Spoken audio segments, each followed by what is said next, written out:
여러분, 혹시 번개가 농사를 돕는다, 이런 생각 해보신 적 있으세요?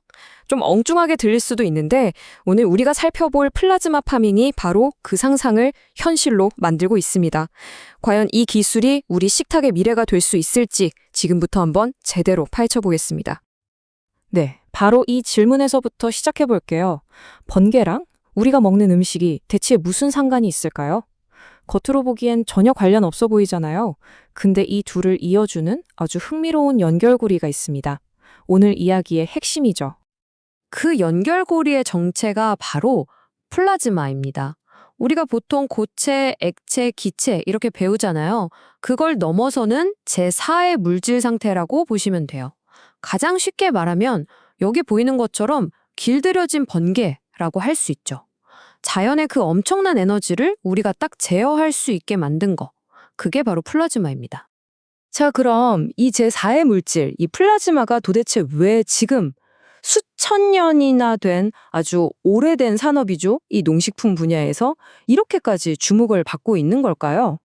핵심은 바로 대체에 있습니다. 지난 수십 년간 우리 농업은 화학 비료나 농약에 많이 의존해 왔잖아요.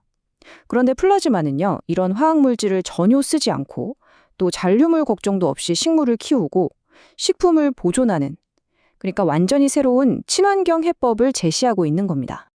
플라즈마의 이 놀라운 능력은 크게 세 가지로 요약할 수 있어요. 일종의 초능력 같은 건데요. 첫째, 식물 성장을 촉진하고요. 둘째, 나쁜 균들을 살균하고, 셋째, 좋은 화학 변화를 일으키는 촉매가 되는 겁니다. 앞으로 이 세 가지 키워드, 촉진, 살균, 촉매, 이것만 기억하시면 오늘 내용이 훨씬 쉽게 이해되실 거예요. 농장에서 식탁까지 그 여정의 맨 첫 걸음이죠. 바로 씨앗에서부터 이 플라즈마가 어떻게 활약하는지 한번 살펴보겠습니다. 자, 보세요. 왼쪽이 기존의 화학 처리 방식이라면 오른쪽이 바로 플라즈마의 힘입니다. 놀라운 건 어떤 화학 물질도 없이 순수하게 물리적인 에너지만으로 씨앗을 처리했다는 거예요. 근데 결과는요? 보시다시피 완전히 다릅니다. 훨씬 더 빠르고 튼튼하고 또 아주 고르게 싹이 트는 거죠. 아니, 어떻게 이런 일이 가능할까요? 여기서 아까 말씀드린 첫 번째 초능력, 바로 촉진이 제대로 힘을 발휘합니다. 플라즈마가 씨앗 표면을 아주 미세하게 바꿔서 물을 쫙쫙 빨아들이게 만들고요. 표면에 붙어있던 해로운 미생물들은 싹 제거해버려요. 심지어 씨앗 내부에 잠자고 있던 성장 유전자를 깨워서 야, 이제 자랄 시간이야 하고 신호를 보내는 거나 마찬가지입니다. 자, 이제 튼튼하게 싹이 돋아났습니다. 그럼 식물이 자라는 동안에는 플라즈마가 어떤 역할을 할까요? 특히 요즘 많이 하는 흙 없이 물로만 키우는 수경재배 같은 현대 농업에서 그 진가가 제대로 드러납니다. 여기서 플라즈마 활성수라는 새로운 개념이 등장하는데요. 이름 그대로 플라즈마로 특별하게 처리한 물입니다. 혹시 비 많이 오고 번개 치는 날 식물이 더 잘 자란다는 이야기 들어보셨어요? 번개가 칠 때 공기 중의 질소가 빗물에 녹아서 천연 비료가 되기 때문이거든요. 바로 그 자연의 힘을 인공적으로 물에 그대로 충전시킨 기술이라고 생각하시면 됩니다. 바로 이 지점에서 플라즈마 활성수는 두 가지 초능력을 동시에 보여줍니다. 한쪽으로는 공기 중에 널려있는 질소를 딱 붙잡아서 식물이 좋아하는 천연 비료로 만들어주고요. 이게 바로 촉매 역할이죠. 다른 한쪽으로는 물속에 있을지 모를 경원균들을 막아주는 보호막이 되어주는 겁니다. 이건 살균 역할이고요. 정말 똑똑하죠? 자, 이제 식물을 잘 키워서 수확까지 했습니다. 하지만 진짜 싸움은 지금부터일지도 몰라요. 애써 키운 농산물이 부패하는 걸 막는 것, 바로 수확 후 관리 단계로 넘어가 보겠습니다. 여러분, 이 숫자 20%, 이게 뭘 의미하는지 아세요? 이게 바로 우리나라에서 생산된 사과 5알 중에 한 알이 우리 입에 들어가 보지도 못하고 창고에서 썩어서 버려진다는 뜻입니다. 정말 어마어마한 손실이죠.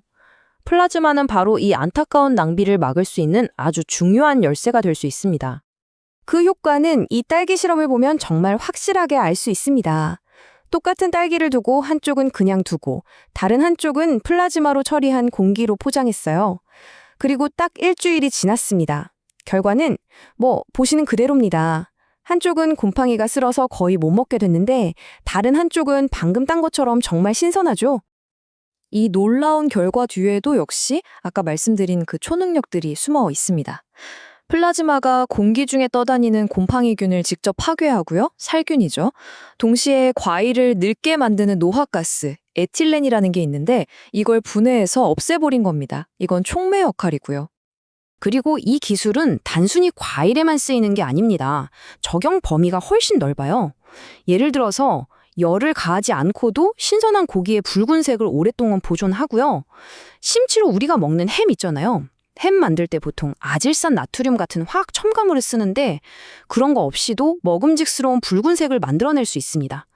이건 뭐 거의 식품 가공의 규칙을 새로 쓰고 있는 셈이죠. 지금까지 플라즈마 기술의 정말 놀라운 가능성들을 살펴봤는데요.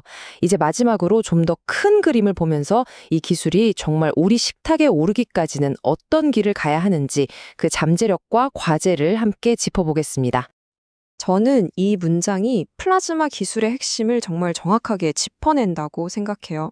성공적인 산업은 플라즈마 같은 하이테크가 농식품 같은 로우테크 시장에 들어갈 때 탄생한다. 그러니까 가장 전통적인 산업 중 하나인 농업에 가장 최첨단 기술인 플라즈마가 만났을 때 지금까지는 풀지 못했던 문제들을 해결할 수 있는 완전히 새로운 길이 열리는 겁니다. 물론 이 엄청난 잠재력이 현실이 되려면 아직 넘어야 할 산들이 있습니다. 뭐 당장 초기 장비 비용이 만만치 않고요. 실험실에서의 작은 성공을 거대한 실제 농장 규모로 키우는 것도 큰 과제죠. 그리고 당연히 장기적으로 인체에 정말 안전한지 이런 검증도 더 필요하고요. 그러니까 기술의 가능성만큼이나 우리가 해결해야 할 숙제도 분명히 있다는 겁니다. 오늘 우리는 이 길들여진 번개, 플라즈마가 씨앗에서부터 우리 식탁까지 식품의 전 과정을 어떻게 바꿀 수 있는지 그 가능성을 엿봤습니다. 과연 이 기술이 화학 비료와 농약의 시대를 넘어서 우리 먹거리 시스템에 진정한 녹색 혁명을 가져오는 열쇠가 될 수 있을까요? 미래의 우리 식탁은 과연 어떤 모습일지 여러분도 한번 상상해 보시면 좋겠습니다.